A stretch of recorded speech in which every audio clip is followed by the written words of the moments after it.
Welcome back to my YouTube channel. मी भारती तुम्हा सर्वांचं स्वागत करते पुन्हा एकदा आपल्या भारती नर्सिंग क्लासमध्ये।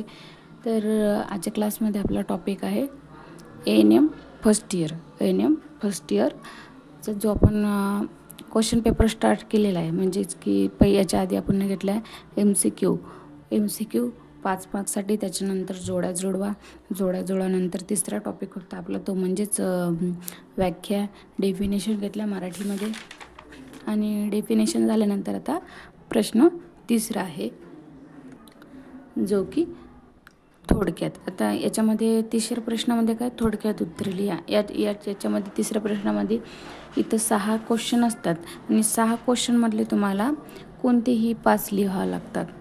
तर याच्यामध्ये आपण हा क्वेश्चन असतो पूर्ण 10 मार्क्ससाठी, म्हणजे प्रत्येकी थोडक्यात उत्तराला 2-2 मार्क्स या ठिकाणी असतात।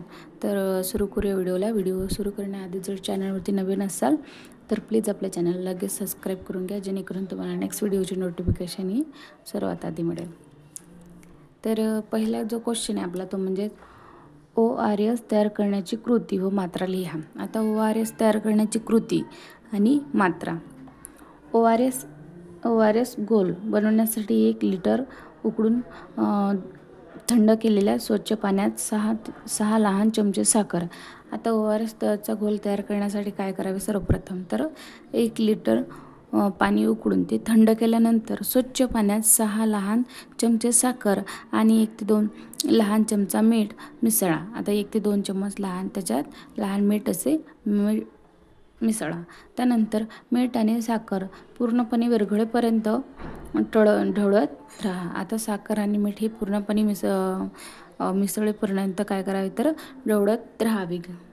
त्याच्यानंतर हे द्रावण 24 तासाच्या आत आता हे द्रावण 24 तासाच्या आत वापरा।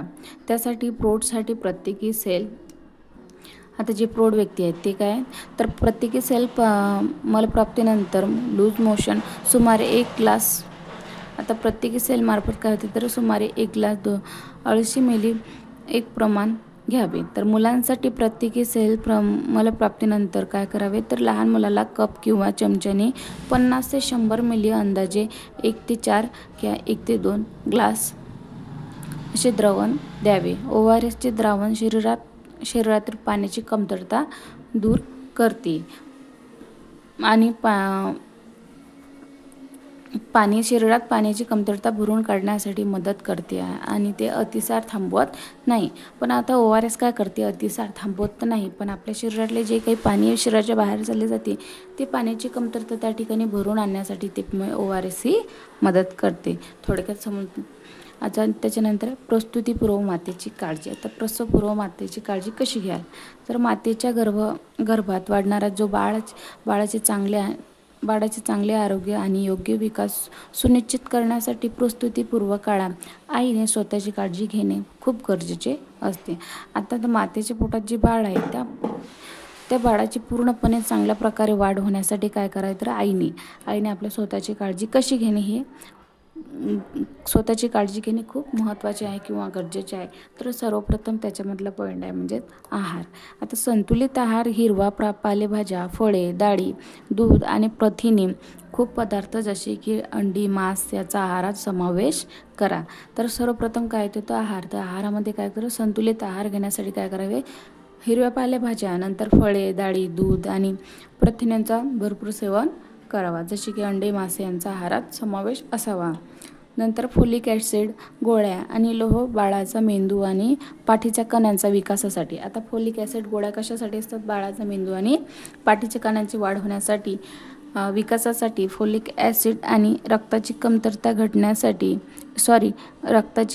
टाळण्यासाठी लोह खूप महत्त्वाचे आहे। आता शरीरात रक्ताचे जशी वाढ ही मातेच्या पोटात वाढत जाते तसे आईचे शरीरातले रक्त हे कमी होत जाते। तर शरीराचे रक्त ची कमतरता टाळण्यासाठी काय करावे तर लोह खूप महत्त्वाचे आहे। आणि व्यायाम तर प्रसवपूर्व स्त्रीला व्यायाम करण्यास सांगावे, नियमित तपासणी करावी व पाणी पुरेसे भरपूर प्रमाणात पिणे खूप गरजेचे आहे। तर अशा प्रमाणे आपण प्रसवपूर्व मातेची काळजी घेण्यास प्रोत्साहन किंवा त्या ठिकाणी तिला माहिती देतो. त्याच्यानंतर आपला थर्ड पॉईंट म्हणजेच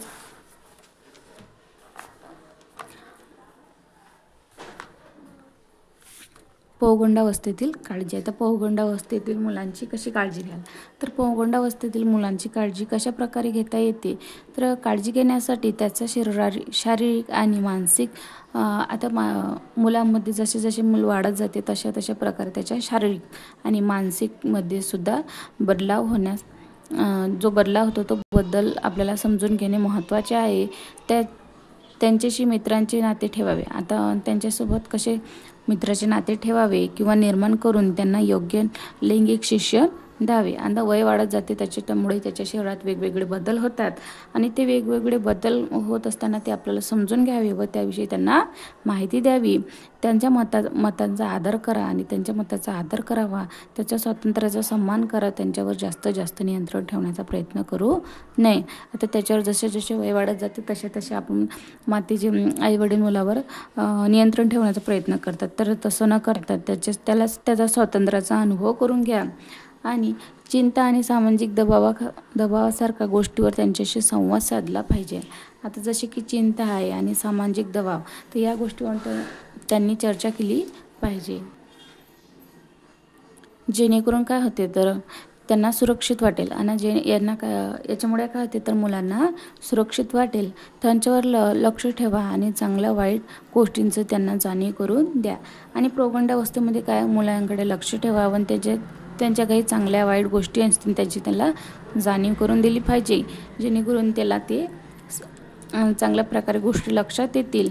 आणि हे सर्व करून तर अशा प्रकारे पौगंडावस्थेतील मुलांची काळजी घेता येते. तर अशा प्रकारे मुलांची काळजी या ठिकाणी घेता येते.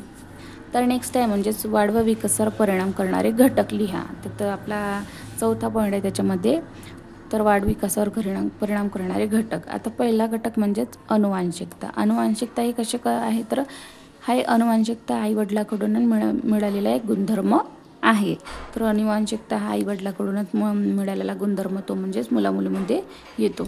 दुसरं म्हणजे पोषण. वातावरण, आरोग्य आणि सामाजिक आर्थिक स्थिती यांचा समावेश होतो. हे सर्व घटक एकत्रितपणे एखाद्या व्यक्तीच्या शारीरिक आणि मानसिकतेवर विकासावर परिणाम करतात. आता हे सर्व घटक काय करतात तर मानसिक विकासावर परिणाम करतात. जसे की व्यक्तीचे शारीरिक विकास होत असला त्याला जर काही पोषणाचे प्रमाण कमी असल्यास किंवा वातावरण, आरोग्य आणि सामाजिक आर्थिक स्थिती यांचा समावेश शरीरावर होत असल्यास त्याची मानसिकता हे त्या ठिकाणी थांबते किंवा त्याच्या विकासावर परिणाम तो होतो. आता दुसरा म्हणजे पाचवा मुद्दा मासिक पाळीतील स्वच्छता.